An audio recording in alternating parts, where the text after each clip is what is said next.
Midi Culture. ndekete jàngoroy coronavirus nekkul ni mooy jàngoro ju njëkk ju ëlëm àdduna am na yeneen tamit yoo xam si jot na fee jaar ba def fii mbir waaye jamono ji ñu toll moom coronavirus moo daal di ëlëm àdduna bi rawatina fii nii ci réewum Sénégal nga xam ni bés bu yàlla sàkk lim ba di yokk taxit kon ñu bëri ci askan wi jóg di ci jàpp di ci dugali koppar ngir ñu xeex ko G7 di kuréelu ko jàngalekat ci la ñu bokk ay woykat ba ci ñeneen ñoo xam si tamit daal di nañ ci jàpp reportage bi tamit loolee lañ ko jagleele mu di kon dongo daara yeeg coronavirus bi ba xam ñu ngi leen cay fàttali ko am déet li mbokk ak leneen buñ ci noppee dinañ ci boole ne ni ponk ba ci biti réew tàggat yaram sooga dugg ci pàcc bi nu jagleel aada ak cosaan mu gën caa fës jàngoroy coronavirus bi ak sensibilisation jëm ca tax kon mouvement Y'en a marre fent ab woy ngir kon gën cee xamal askan wi jàngoro ji kon ak na mu gaaw a wàlle waaye tamit weddi ñi nga xam si dañuy weddi ni jàngoro ji amul di ngeen ci dégg Simon Kouka keneen ku ci wax tamit di Pape Foy di président ARCOT moom nag daal dinay xam le ni dàq nan journée nationale du théâtre bi ba jëmmi jamono wa taxit kon muy daal di woo ñi nga xam si ñoo di artistes comédiens yi ñu jàpp ci xeex jàngoro ji la di coronavirus découverte bi tey Ibrahima Diédhiou lay doon nekk ab artiste guitariste di yëngu ci tamit wàllu wu ni mel nata lépp Fatou Ndiaye Sow gan gi ak li yëglekaay xëy subaak tey mooy buural Midi Culture ñu ñaanalante Dominique Don Révérend Diouf moo nekk ci machine bi. Midi Culture. Serigne Saliou Seck. ci kàddu gi mbokk yi am mbégte ak contentement bu mag di leen faram-fàcceel Midi Culture na leen ko xecca booba rek la ñuy duggee ngeen ci yaatal gi ak jàngoro ji la di coronavirus ndekete nekkul ni bii mooy bu njëkk jàngoro jiw ni mel di ëlëm àdduna wërngal këpp am na yeneen yoo xam si tamit jotoon na fee jaar ba def fi ay mbir waaye tamit jamono ji li war a leer ñëpp moo di ne kon Covid 19 bi lu am la ndax nekkut moo fi jiitu ci àdduna Mami Mangara. ñoo ngi fii ci marché Xelkom bu Géejawaay fii nag dara soppeeku bu fi ci jënd beeg jaay mi Moustapha Dramé di ab commerçant. di jégalu kon nekkul élément bu baax bi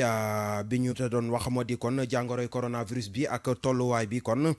ci jamono ji di lëmbee réew mi ñu bëri nag doon njort ni ndax am lu am lam déet waaye nag li leen ko war a tax a gëm moo di ne coronavirus nekkul ni moo jiitu ci àdduna wërngal këpp am na yeneen yoo xam si jotoon na fee jaar ba lëmbee réew mi lu ci mel ni kon pes ak lu ca jëm loolee kon ab taxaw seetlu bu yaatu la bu Mami Mangara def jombul dinañ ci dellu si laataa ñuy yëkkati bile jotaayu xibaar jàngoro jekk ni mu ëlëme askan wi loolee moo sabab ñu bëri jóg di ca jàpp jàngalekat yi ci lan bokk G7 kon di kuréel gi ci ëpp doole démb lan doon dajale seen i déem ak seen i daqaar ba am kon lu toll ci 1 million ci xaalis CFA jox ko ministère bi yore wàllum wér-gi-yaram ngir jàpp ci wàllum coronavirus bi teewe woon na seen ndaje moomee Mamadou Sow. ginnaaw ba nga xamee ni ñoom syndicat yi ëmb G7 gis nañu ni feebar bi lëmbee àdduna coronavirus jot nañu taxaw temm ngir jëlee ko fi dakkal lii di seen mot d'ordre grève la ñu def te rafetlu décision bi njiitu réew mi Macky Sall jël. G7 décidé na dakkal bépp grève boo xam ne mi ngi si woon ñi ngi rafetlu tamit dogal yi nga xam ne président de la république jël na ko te mu bokk si dogal yi ñu tëj école yi tëj université yi pour fàggandiku pour bañ a may yoon feebar bi ba mu mën a law. Abdourahmane Gueye bu UDN mi nekkoon porte-parole bés bi di woo mbokk jàngalekatam yi. ak foo mënti nekk nga taxaw tem si bokk si ñuy yeete bokk si ñuy xàll yoon bi pour que ñu mën a jël ay matukaay yoo xam ne dinañu mën a jàppale si ñu aar suñu bopp aar njaboot gi aar képp koo xam ne doomu réew mi nga. ngir xeex jàngoro bi ñoom jàngalekat yi bëgguñu yem rek ci dox ak wax comp ci seeni salaire jébbal ko jëwriñ bi yor wàllu wér-gu-yaram bokk na it ci seeni bëgg-bëgg. ñi ngi ñaan bépp jàngalekat foo mënti nekk bu góor ba ak bu jigéen ba nga am loo tomp ci sa payoor pour ñu dajale ko mu mën a doon lu takku ñu jox ko gouvernement bi nga xam ne xëy na tey moo ñu fi toogal pour mu mën ko dolli ci fond bi nga xam ne moom la taxawal pour xeex jàngoro bi nga xam ne dal na suñu kaw. laataa ñu tas ndaje bi ñoom waa G7 jot nañu fësal lu toll ci 1 million ci suñu koppar muy versement bu njëkk ci fonds national de solidarité bi ñu taxawal jëm ci ndimbal bi ñu jagleel xeex lii di coronavirus bi. jaajëf Mamadou Sow gannaaw G7 wala sax lu ko jiitu am na ñeneen ñoo xam ci jot nañ cee wane seen bopp teg ay koppar yu takku ci taabal ji ñu bëri ci askan wi nag di ko rafetlu tey woo ñeneen ñi ñu def lu ni mel reportage Aminata Ba. ngir wéyal xeex bi jëm ci jàngoroy coronavirus fii ci réew mi am ay sénégalais yu teg ay initiative ñeneen ñi génnee xaalis bu takku loolu nag ñu dajeel di ko rafetlu. lii tamit lu am solo la waaw ñooñu kilifa yi def Sëñ Muntaxa Basiir jiitu ci wane exemple bi tamit lu rafet la loo xam ne daal wax dëgg yàlla moom xel dal na daal waaw comme classe tamit ay Youssou Ndour rek ay Wally Seck comme ni nga ko waxee ak Bougane Gueye ni ñu ko defee daal tamit lu am solo la parce que comme corona bi ñëw na te tamit daane corona tamit lu am solo la dañ mànkoo dañuy wax sant yàlla rek na di gis ne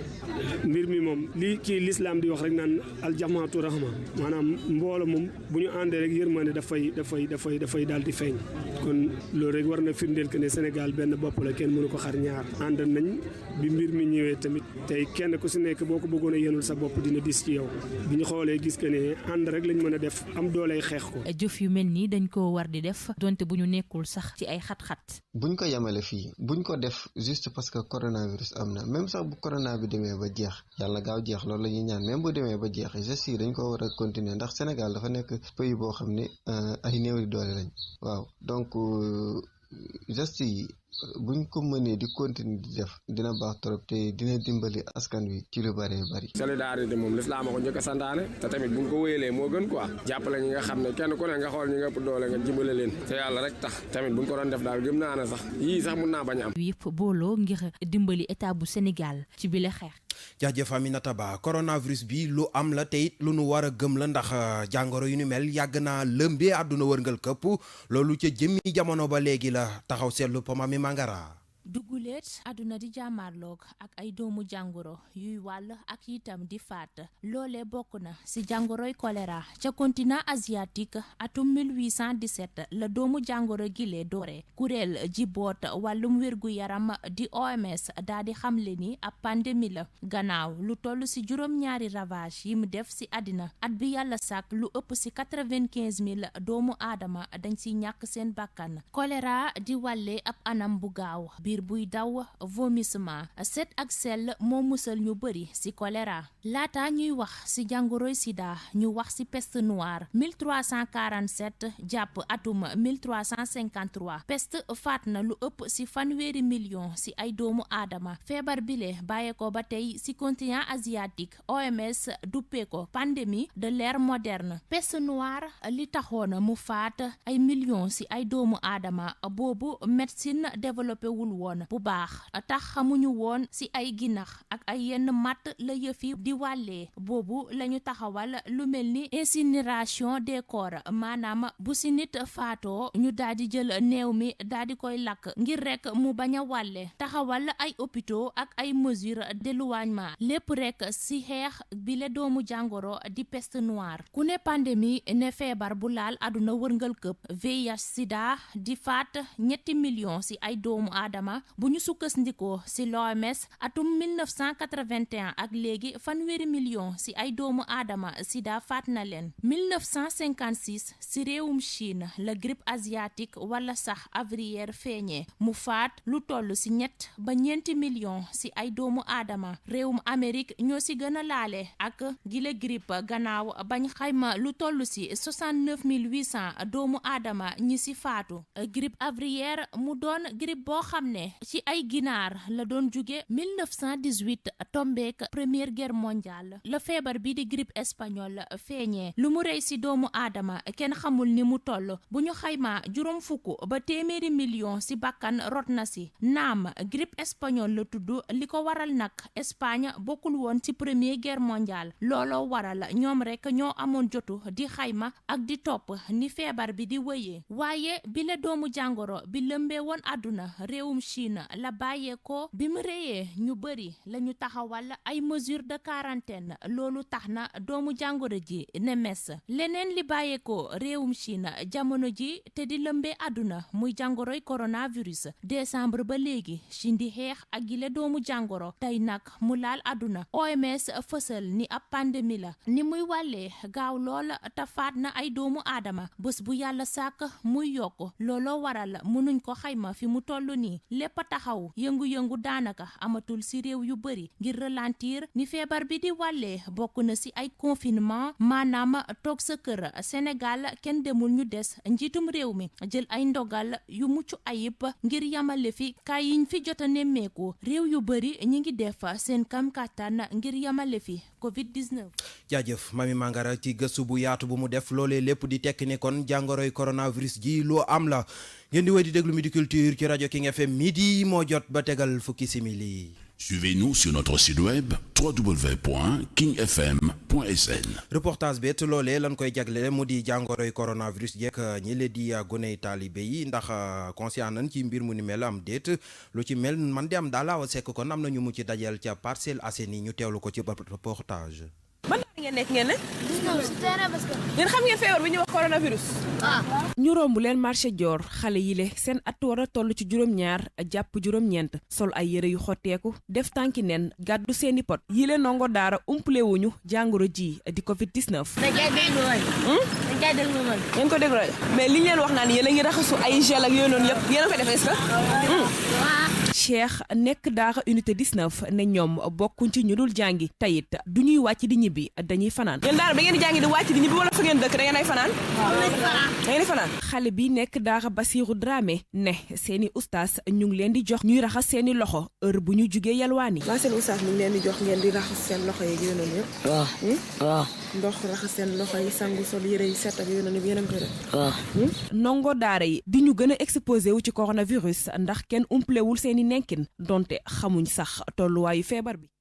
jëf Awa Seck ci boobule reportage ca Parcelles Assainies utali aéroport international Blaise Diagne midi moo fa jot ba tegal fukki simili ak benn.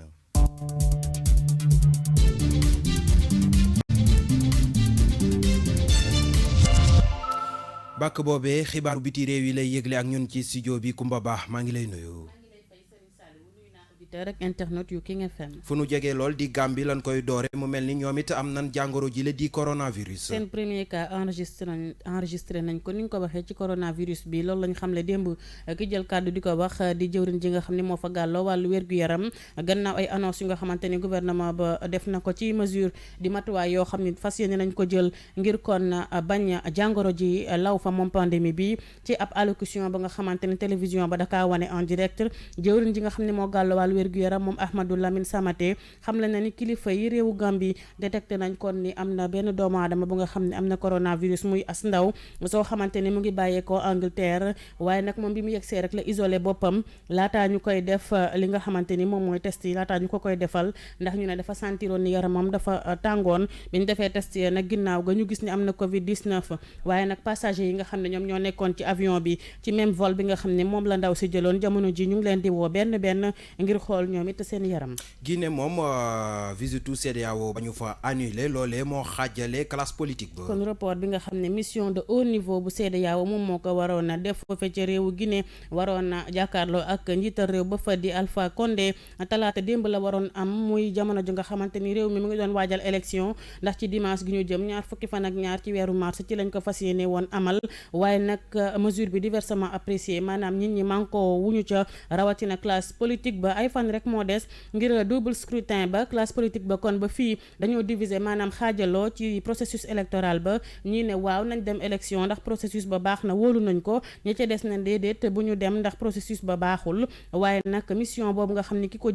waroon jiite di njiital réew bu Ghana moom Nana Akufo-Addo am na ay rumeurs yu nga xamante ne tàmbali woon na circuler foofee ca Conakry ñuy wax ne kon ay proposition la ñëwoon def si ngir ñu xool naka la ñuy génne ci crise ba dëkk ba am ngir nag ñu am ay élection yoo xam ne inclusive lay doon maanaam ñëpp dañ ciy gis seen bopp ci option yooyu sax bokk na ca ñu daal di dàq li nga xam ne moom mooy législative ya te élection faluk député ya ci jamono ji nag ñu privilégié li nga xamante ni moom mooy dialogue bi di waxtaan wi. ñu jeexale jukkib xibaaru biti réew yi ci réewum France ak tolluwaay beek coronavirus ba. mu ngi noonu kon dëkk ba daanaka mbedd yi doo gis kenn ba pare place yi nga xam ne nit ñi dañ fa daan dajaloo naka noonu fa ca réewu France waaye nag ñu ne ay rang yu gudd ci supermarché yi mu mel ni askan wa dañuy xaar le pire ci gox yi nga xam ne moom moo gën a mag foofu dañoo tiit daal ci ëllëgug jàngoro ji ak seenu réew moo tax ñuy rang ca marché ya rang yoo xam ne gudd na loolu rawatina it wàllu li nga xam ne moom mooy circulation ba di dem beek dikk ba loolu télévision yi di wane naka noonu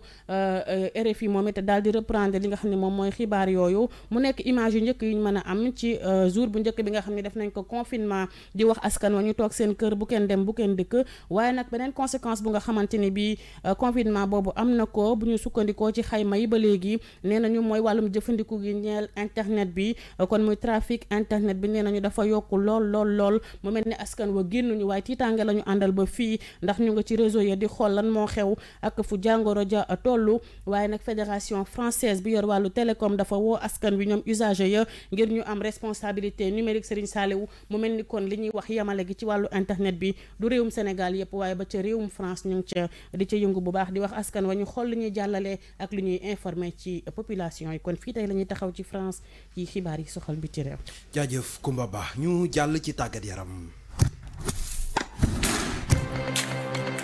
Tout de suite, le sport. Now, sports. ak ñun ci studio bi Papa Madiakhate Sarr maa ngi lay nuyu. maa ngi lay fay bu baax Serigne Saliou Seck di nuyu auditeur ak internet yu rajo King FM. coronavirus bi lëmbee àdduna lañ koy doore tax na ba Dakar Sacré-Cœur tëj seeni buntu fédération sénégalaise de football ñoom di jàppale ministère de la santé. ñu tàmbalee kook Dakar Sacré-Cœur mi nga xam ne bokk na ci complexe sportif yi ñuy gën a dem di visiter fii ci réewum Sénégal jël nañu dogal nag daal di dakkal bépp yëngu-yëngu ci wàllum tàggat yaram naka noonu tëj seen ak complexe bi ci diir bu amul ab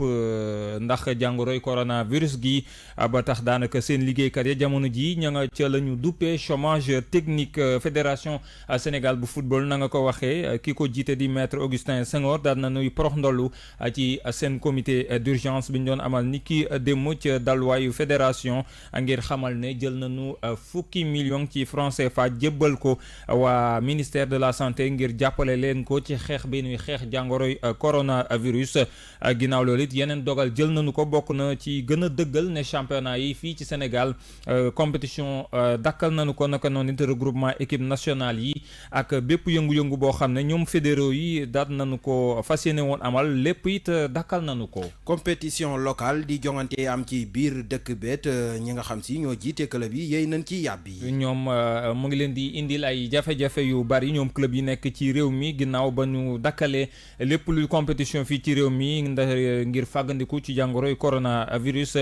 lépp lu jëm ci wàllum koom-koom ak wàllum technique jëm ci footballkat yi ay jafe-jafe nee na nga ca ñu teewlu leeral yekk reportage Serigne Saliou Seck. compétitivité ba nga xam ne suñu joueur ak équipe moom lañ amoon mën nañ ko perte si trêve. jongante yi jëm ci championnat de football yi nu dakkal ndax jàngoroy coronavirus bi jural na lool njàqare ñi diriger club yi nekk fii nii ci réewum Sénégal Pape Thialis Faye mooy président bu Guédiawaye football club. équipe de football mënu toog tout un mois bañ a football peut-être qu'on va faire des séances d'entraînement yoo xam ne à huis clos lay nekk seulement effectif bi ñoom ñoo fi nekk donc fexe aussi conditions préventives yi nga xam ne moom la ñu wax ñun aussi ñu mën ko appliquer avant les entraînements après les entraînements ak dans les vestiaires aussi. leneen loo xam si tamit dolleeku na ci njàqare ci yi lay club moo di ne seen taxawandi gi terewul dañuy fay seeni footballkat ak ñi fari ci staff bi Youssou Diall mooy vice président bu Jaraaf. ñëpp xam nañu fii football sénégalais football professionnel waaye aussi club yi aussi xam nañu seen moyens yi aussi ne suivent pas te tey jii terewul nga kon ne di fay say joueurs kon ne di am say frais mois bi bu jotee te football loo tamit na ngay fay joueurs yi donc loolu yëpp aussi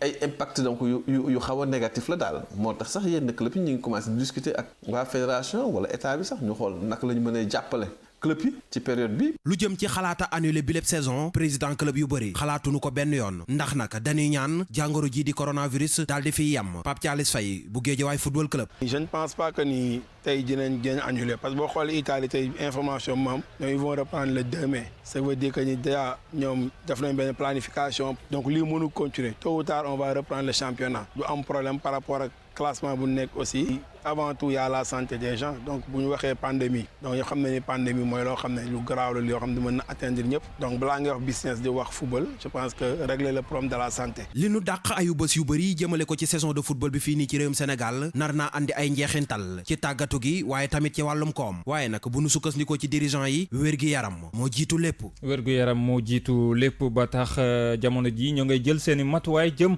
ci taxawaay ba nu war a am fii ak championnat bi di dooraat. ñu jeexalee xibaaru tàggat yaram ci wàllum football ca Europe. championnat yeeg coupe yi daanaka am nañu fii ak fanweeri fan ci weeru juin ngir dakkal leen muy délai bi nga xam ne àpp ba nga xam ne UEFA di mbootaay gi ëmb li nga xam ne moom mooy wàllum football gi ci Europe jël dogal ci jamono yi ji nga xam ne dañoo nekk ci jàmmarloog jongoroy coronavirus ci àdduna bi ba tax daanaka gépp compétition ba ñu amal ci Europe dañu ko dàq ba jëmmi jamono UEFA moom sax démb la daal di fësal ne Euro 2020 bi dàq nañu ko ba déwén atum 2021 nee na nag dafa bëgg rek match championnat yi ñu koy amal ci digg semaine bi naka noonu it match coupe d'Europe yi ñu leen di amal xalaat di leen amal samedi jàpp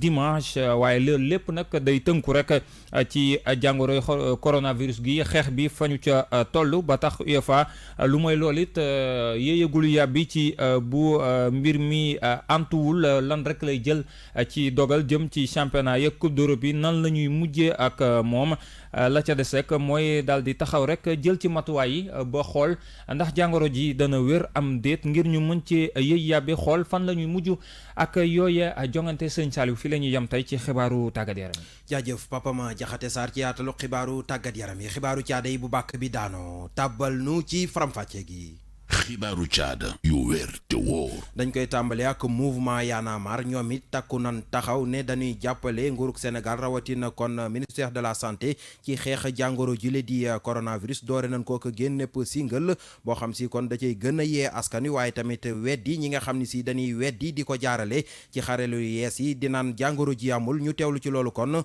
Simon Kouka gannaaw jokkoom ak rajo King FM. mouvement Y'en a marre dañu initier benn campagne de sensibilisation. Commencer par un morceau de sensibilisation sur les méfaits du coronavirus ak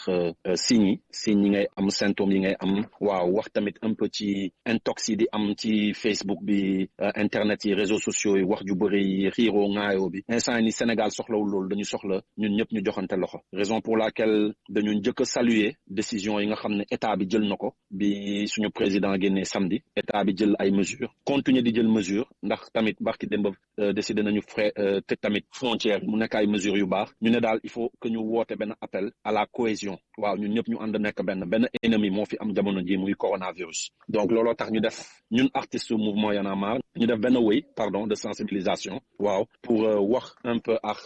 sénégalais yi ne leen nañu fagaru moo gën faju waaw soxlawuñu xiiroo soxlawuñu ŋaayoo fagaru moo gën faju te di lancer tamit benn appel bu spécial parce que ñu ngi gis ne cas yu bees yi am tamit ay moodu lañ moodu yi waruñu leen stigmatiser parce que Sénégal la ñu bokk lenn lañ leen di ñaan mooy ku ci jóge Italie wala France wala Espagne ñëw parce que tey avion yi mënatul wàcc Dakar mais am na ñu bëri ñuy wàcc ay Burkina Mali waaw di fa jaaree par yoon bi di dugg ci Sénégal feebar bi mën na nekk sa yaram te doo ko xam maanaam doo sëxët doo am palu sa yaram du tàng sa bakken du couler donc lenn la ñuy ñaan mooy au moins boo duggee Sénégal nga woote 15 ñu dem ñu xool sa yaram doo fay dara nit yi ñooy déplacé wu ñëw ba ci yow ñu xool sa yaram xool ndax amoo feebar bi parce que mën na def 14 jours te doo yëg dara ci sa yaram doo yëg métit doo yëg sonn doo yëg fatiguement doo yëg dara donc ñuy dem di ku ci jógee bitim réew rek ñëw jëlal sa initiative bu bopp nga dem nga xool sa bopp. kaddu yu am solo yu Simon Kouka bu mouvement Y'en a marre waxtaan wu yaatu la seqoon nag rajo King FM ndax moo nekkoon tey ganu ko 9-11 Pape Faye tamit moom ci wàllum aada ak cosaan lay yëngatu mooy président ARCOT moom nag daal di nay ànd ci dàq gi ñu dàq journée nationale du théâtre waaye tamit mi ngi wookoon ay naataangoom ngir ñu gën a jàpp ci xeex jàngoro ji la di coronavirus ñu teewlu ko moom Pape Faye gannaaw jokkoo ma gaaw a sekk. en tant que ARCOT bi nga xamante man maa ko jiite. maa ngi woo képp koo xamante ne ki yaa ngi yëngatu ci sunu kuréel boobule nga nekk président ci gox-goxaat yi ci région yi ak département yi di leen di ñaan ñu suspendre ñu arrêté formation yi ñuy def wala ay répétition yi ñuy def jëmale woon ko fan ci préparatifu journée mondiale du théâtre xam nga journée mondiale du théâtre su ñëwee le 27 un mois artistes yi dañuy def ay répétitions di préparer ay spectacle de sensibilisation ci mbedd yi ci centre yi ci plateau yi mag yi ñun ñu doon préparé ci présent ay 3 spectacles au niveau de l'Arc de Dakar kese sans compter Pikine ak Guédiawaye ak Rufisque ak Thiès ak Saint-Louis ak Casamance Sédhiou ñoom ñëpp ñu ngi doon préparé mais dañu leen woone leen nañu arrêté lépp ba yëf jeex su ko defee ñu xaar ba yëf yi fii ñu xool naka la ñuy doorewaate amoon nañu itam suñu biir luñ doon def mooy cotisante suñu biir xaalis jox ñi fi nekk feebar am néew doole ñu am li ñu am dem jox leen ko loolu nag moo tax comme dañu daan def ci boobu dynamique moom lañu bëgg a wéyal ci li nga xamante ni ñëw na tey di mbënn mi ba tax na lancé na appel à tous les présidents des ARCO yi nekk ci gox-goxaat yi régions yeeg département yi ñu fexe nañu mun a dajale dégg nga ma as tuut même bu doon juróomi dërëm la ñu xam ne au moins def nañu benn geste ci gox boobu ñu nekk noonu ñu sensibiliser nit ñi jënd ay alcogel jënd ay masque wala dem ci mbedd bi yor seen alcogel ku ñu gis 3 personnes yu ñu gis ñu taxaw ñu ne gars yi li kan mbir mi dem ne ni àll tàllal seen loxo ngeen def leen alcogel seen loxo ñoo diw wax leen nag la ñu koy nañ koy utiliser. di lu am solo lépp kon jëm ci xeex jàngoro jile di coronavirus découverte bi tey Ibrahima Diédhiou lay doon nekk kon ab artiste guitariste moom nag loolee turam dëgg la waaye ñu ngi ko gën a xamee ci Ibou tase nag Aminata Ba. Ibou lañu koy woowee waaye Ibrahima Diédhiou mooy turam dëgg muy artiste guitariste si ñu fekk ko ca centre culturel Douta Seck seen waa kër ñoo ko xirtal ci wàllub aar. dama judd fekk musique suñu kër sama papa gendarme lool mais dafa yàgg bëgg musique moom tamit il faut ay guitare affaire yooyu tam ñu màgg si gis sama mag yi di jouer ma la ñu toppandoor ba yàq sama jàng dem école des arts waaw. ci atum 1996 mu dugg école des arts ba 2002 Ibou Diédhiou ci la fekk ji ab groupe artiste. man nag ci loolu bi ma nekkee école des arts sax amoon naa benn grand bu ñuy wax William Badji moom c'est un violoniste à l'Orchestre national moom moo formé woon benn groupe bu ñuy wax Fagaru man la jëloon comme guitariste bon ba ma fay ñëw sax comme bassiste laa fa ñëwee woon comme guitare bassiste finalement comme amuñu woon guitariste léegi ñun ñu transformé pour ma def guitare xam nga basse ak guitare bokkul mais ay guitare lañ mais bokkuñu benn def son bu lourd benn def son bu aigu. bam ca noppee le guitariste bi ak ay naataangoom sos seen yëfu bopp di tëggal ay mbalaxmaan yi nekk ci réew mi. ñu am suñu groupe bopp ñun xale ñun ak ay copains di répéter bon turu groupe bi waa ji Ousmane Fofana la tuddoon dañ ko doon jàppal man ak ay copains gars yi itam jaar nañ fi ñu mel ni ay ñoom Paul Doko jaar nañ ci Orchestre national après def Viviane ak ñeneen ay Dame Fall ba si Papa Cheikh bi j'ai pas mal de groupes am ay Ouza Souleymane Faye. Ibou Diédhiou 2010 ba léegi mu ngi waa Orchestre national bu Sénégal ay mbëbëtam ci milieu bi doon am yëfu boppam di tàggat ay ndaw ci guitare. jaajëf Aminata Ba Midi Culture ñu jàll ci nataal bi. Le portrait du jour. tey ñu leen di gën a xamaleek Fatou Ndiaye Sow moom jigéen la boo xam si ab bindkat la dañ ko gën a ràññee sax ci wàllum poésie ak livre yu am solo yoo xam si daal dina koy def jaglele ko ñi nga xam si ñoo di ndaw yi daal dina tamit bokk ci kon membre la kon ci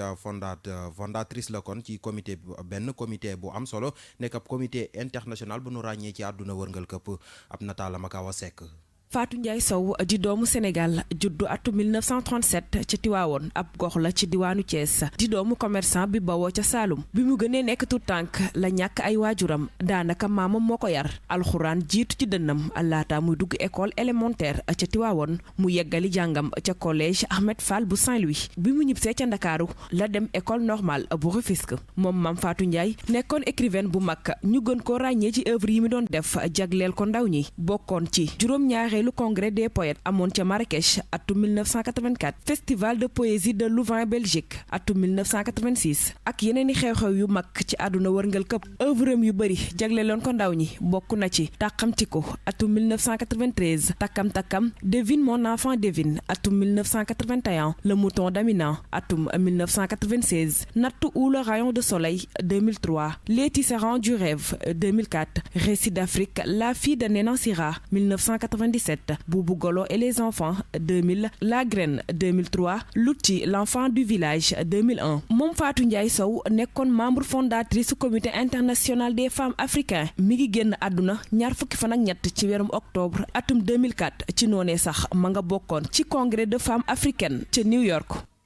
jaajëf Awa Seck ci boobule nataal Midi Culture ñu jàll ci gan gi. Midi Culture ganu xibaar yi. tey ñu dalal kilifa bu Y'en a marre li ko sabab bokk na ci single bu yees bi nu génnee jagleele ko coronavirus ak xeex bi dellu si waat na ca la ko waral laaj ak tontu dox na digganteem ak Ndeye Mati Dieng. aar sa bopp aar ñi la jege fagaroo gan faju digle yi nan ko jëfe. kilifa ñoo ngi lay nuyu te yow lañ dalal ci Midi Culture nga nekk artiste rappeur yéen ak groupe bi nga bokk muy Y'en a marre da ngeen génne benn way bu bees lépp ci xeex li nga xamante ne moom mooy coronavirus ndax mën nga ci dellu si waat. bu baax a baax di fay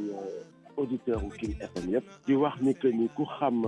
kër gi xam Y'en a marre xam ni dafa mës a participer ci lépp luy combat citoyen dafa mës a wuyu ci appel alors am na loo xamante ni mu nekk comme Macron le dit que ni on est en guerre avec un ennemi invisible alors on doit s'unir dañu war a booloo ñun ñëpp amul xaaj ak seen amul politicien bi amul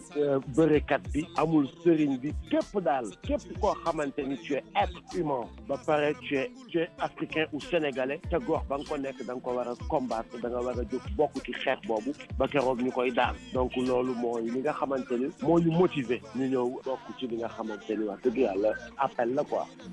yow en tant que artiste lan nga jàpp ne moom mooy seen cër ci lii ndax am na ci ñoom ñoo xamante ni siiw nañ mais dañuy génn di wax ne corona existé wul wala genre noir du ko am. loo xamante ni sabotage la wala ñàkk a respecter sa bopp la wala ñàkk a fonk sa bopp la c'est qui le noir c'est l'être humain comme le blanc donc virus boo xamante ni wax nañ la ni nii lay manifesté woo alors loolu koy mën na wàllu ku ne dafa mel ni tey rek nga ne soj kii rek lay dal loo xamante ni virus amul kum dul wàll que les gens arrêtent ça booy déglu ci couple Simon sax mu ngi koy wax nañu bàyyi font bi nañu bàyyi caaxaan bi li ñu mën a def c'est éveiller les consciences et préparer aussi les Sénégalais ñu xam yan mesures la ñuy jël ak ban comportement la ñuy am en face d'un monstre invisible. guleet ñu gis leen ngeen toog ak nguur gi ngeen d'accord ci benn point démb demoon ngeen seeti leen lan ngeen fa waxtaane ak tamit su fekkente ni yàlla tere mbir yi mu ngi continuer lan ngeen préwaat pour def ko. xaaruñu état fay ñu xaaruñu kenn engagé ñu suñu yëfu bopp loo xam ne ñoo ko moom muy mobiliser les artistes du mouvement ñu def déjà un single et on doit tourner aussi le clip aujourd'hui à partir d'aujourd'hui inchallah ak li nga xamante ni mooy suñu fort comme sensibiliser comme waxtaan ak nit ñi indi beneen voix donc loolu boo koy xool boo koy xayma donc mu nekk loo xamante ni lu bari la donc nit ku nekk dañ ne li nga am ngay indi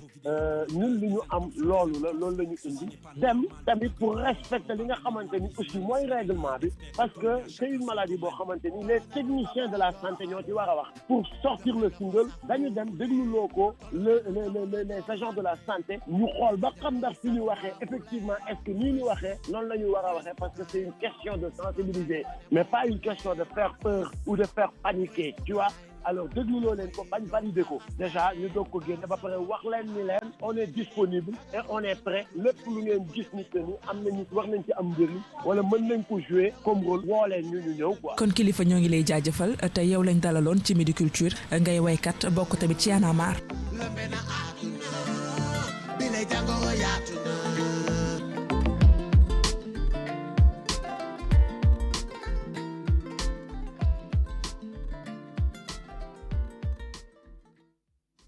li si yéene kaay yi ak Serigne Saliou Seck. wax jekk jëf jekk gëstu yeek mbind meek lépp daanaka génn kaay nu xëyandool mi ci coronavirus bi lëmbe àdduna bi la ko jëmale l'observateur journal du 15 angle corniche bi ne Sénégal ñoom ñu mu wóorul woon sax jamono ji ñoo ngi bëgg a jommi la ko sabab bokk na ci bés bu yàlla sàkk nit wala ay nit tolleeku ci ñi fi amee covid 19 bi leneen li nar a gën a tàbbal askanu Sénégal ci njàqare moo di ministère de la santé ndax nag yéene kaay bi nee na la tax ñu wax ko te itam te tax ñu war koo gëm moo di ne ministère de la santé diiru bi fi coronavirus bi duggeeg léegi bés bu yàlla sàkk bu juróomi waxtu ci ngoon jotee di tàkkusaan dañuy def le point wax la ca bees ak ña ca bees ak fan lan bàyyeeko ba ci fi nu jaare ba dugg ci réewum Sénégal waaye nag seetlu gi moo di démb ni nu baaxoo woon di ko defe wunu ko noonu neneen lanu ko defe docteur Aloyse Diouf mi yore woon kàddu ga la mu xamle moo di ne ñeenti cas yu bees moo positif maanaam ñeent ñoo amaat jàngoro coronavirus mu dolleeku ci ñi ko amoon mu toll ci fanweer ak benn ñaar ya jot nañ leen a faj ba nu wér jamono ji kon ñaar fukk ak juróom-ñeenti doomu aadama ñoo amee jàngoro coronavirus ci réewum Sénégal ñeent yi ci bees kenn ka moodu ba dëkk Touba te bàyyi ko woon réewum Italie moo ko wàll ña ca des ay importé lanu ñi amee jàngoro ji jamono ji seen wàllu wér-gu-yaram moo ngi am ak tànn kàddu yi képp la docteur Aloyse Diouf wax ca looleet la yam looleet ëlëm taskatu xibaar yi ëlëmit askanu Sénégal gannaaw gëstu bi ci Futurs Médias def ci lan xamee ni kenn ca ñeent ñu bees ñi jàngoro coronavirus ji dal ca Saliga ca Mbuur la bàyyeekoo biti réew it la jógee ñeneen ñaar ña ñoom kenn xamagul ba fii fan lañu bàyyeekoo l'observateur ne lii moo tax ñu ne ndax ministère de la santé ñoom it dañuy bëgg a jommi professeur Sayid Gaye ci biir yéenekaay bi ne loolee li mu nar a andi moo di askan wuy dawante ci seen biir ñu dawaat dem ci beneen yéenekaay mu di L'As Quotidien fekkaat ko fa moom kilifa gii di coronavirus journal bi dina xamal ni nan ko moytu na ko réew mi moytu ndax nag bés bu nekk moo ngay gën di law di gën a wane dooleem Le Soleil national ne démb rek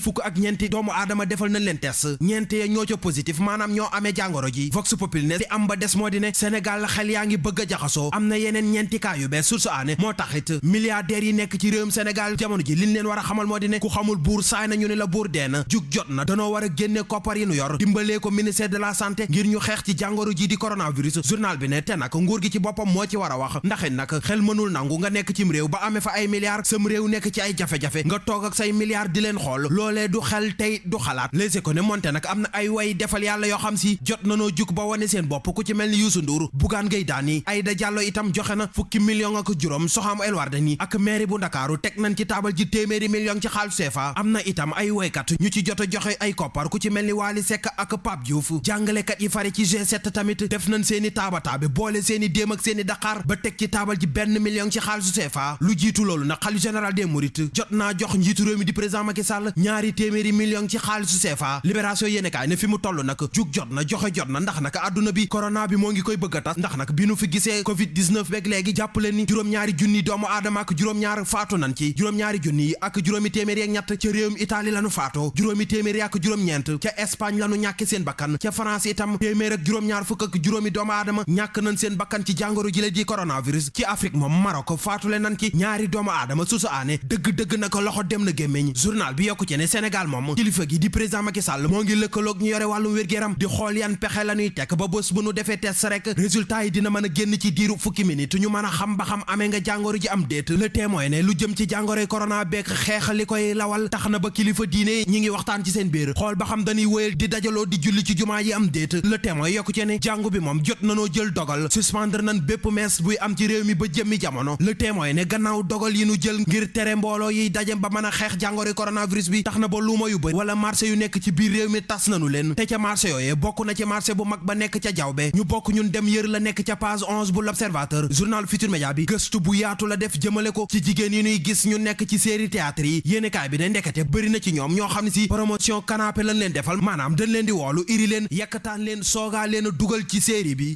mu nekkoon kon li yéen kaay xëy suba ak tey wàllu musique la ñuy jeexalee jotaayu Midi Culture tey ñoon di leen Ouzin Ndiaye ci woy bu mu ànd ak Youssou Ndour duppee ko Baye Wally ci album Autorail la bokk ñu teewlu.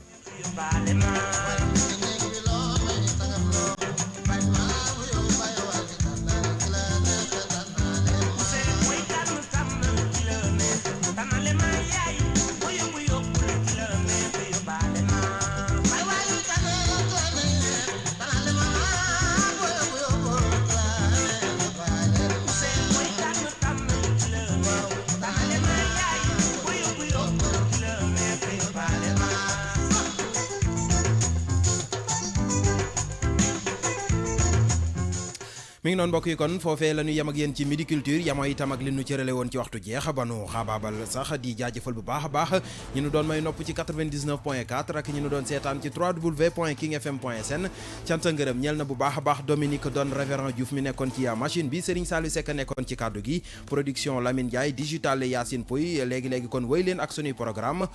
maa ngi jaajëfal tamit gars yi fare woon ci réalisation bi mbokk yi yàlla na jàmm yàgg. Midi Culture